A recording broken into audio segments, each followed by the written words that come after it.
欢迎收看《寰宇全世界》，带您走进全世界、全球各地的观众朋友，大家好，大家平安，我是何荣。两岸大事国际焦点深度剖析，打开视野。透过 YouTube 收看朋友，请您帮我们按赞、订阅、加分享，动动手，开启小铃铛。也欢迎您告诉我们在哪个城市打卡收看。当然，欢迎大家多多的表达您的观点与意见或看法，来批评指教。好，来欢迎今天三位来宾。首先是淡江大学战略研究所助理教授马准威老师。主持人好，各位观众朋友，大家好。另外是国防安全研究院助理研究员钟志东老师。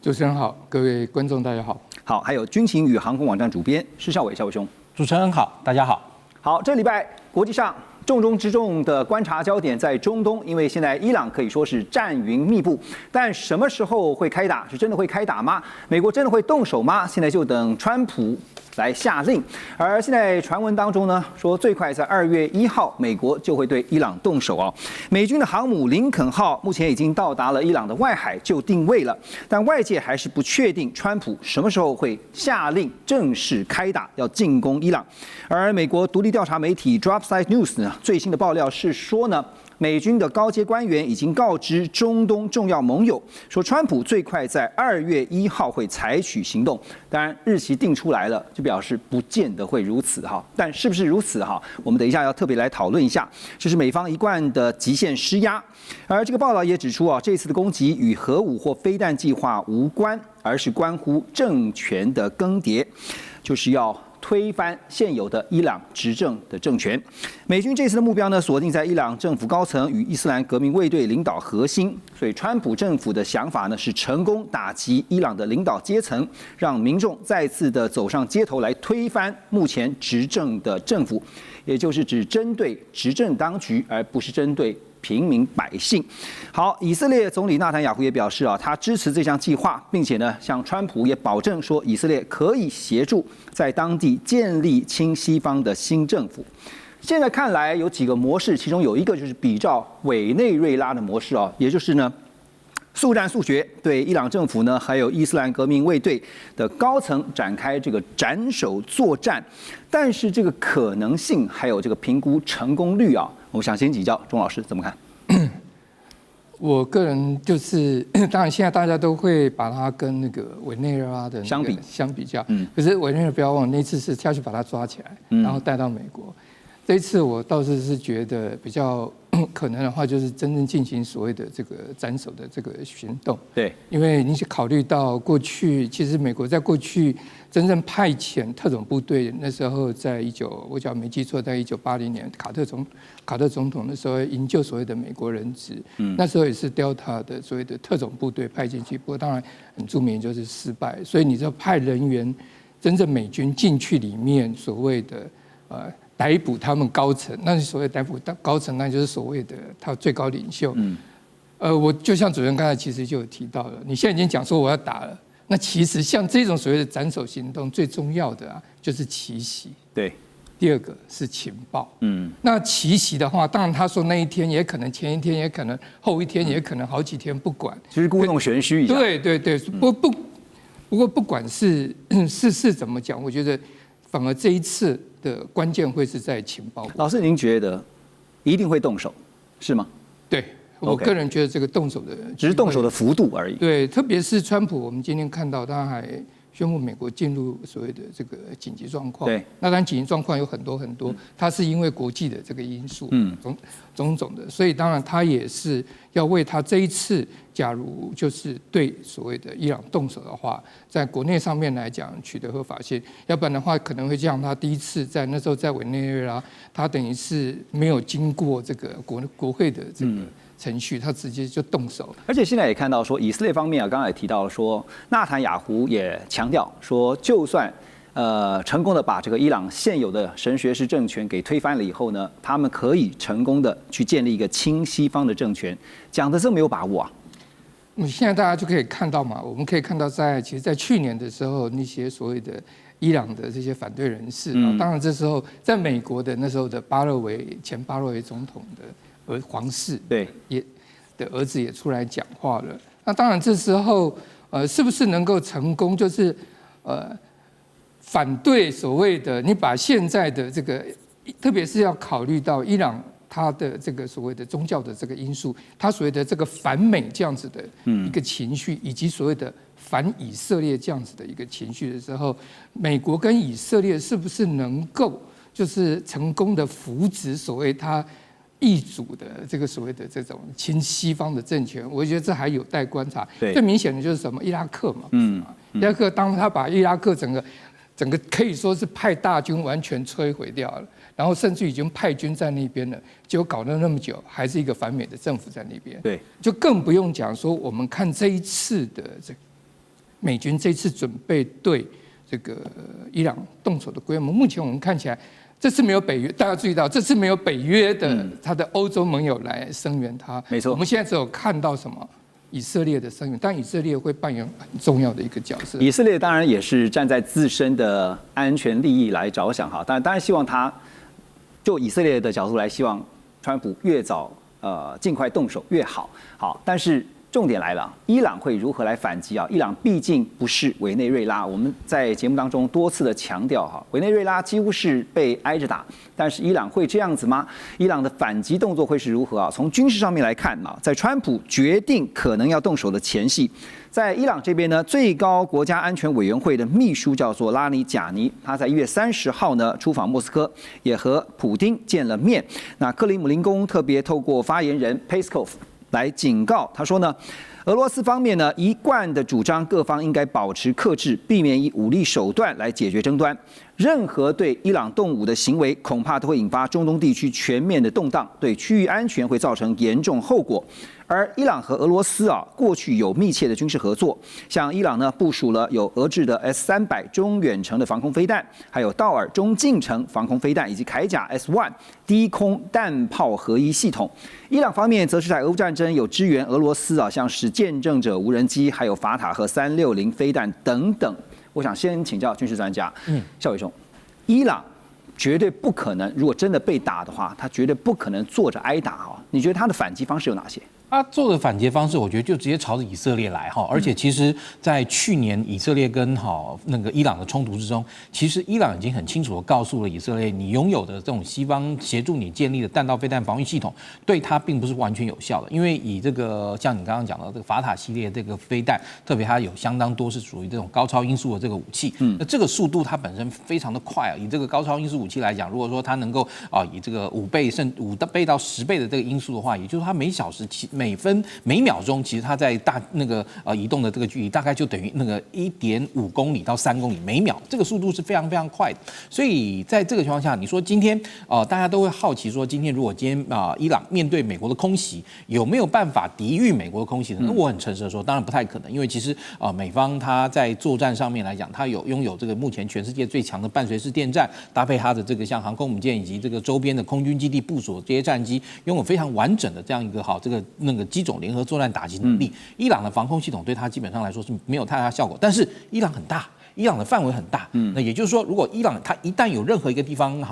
遭到攻击，那这个时候它就极有可能动用到它的这个弹道飞弹系统对以色列发动攻击，而且这些弹头会带着什么样的弹头？目前来说可能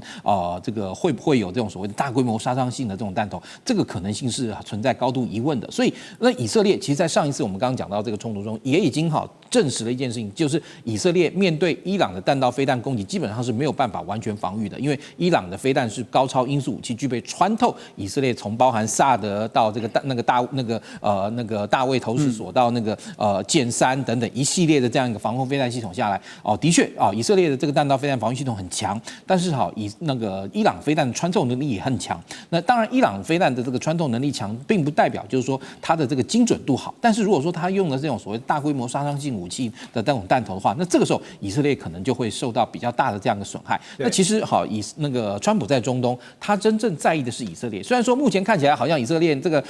纳坦雅胡非常支持这个以色列如何，然后甚至于保证如何，但是我们也不要忘了，就是说其实以色列在目前在加沙这个一系列的这样的之前在加沙一系列行动，其实已经让西方特别是欧洲对他非常的觉得对于以色列做法颇有非议。那所以如果今天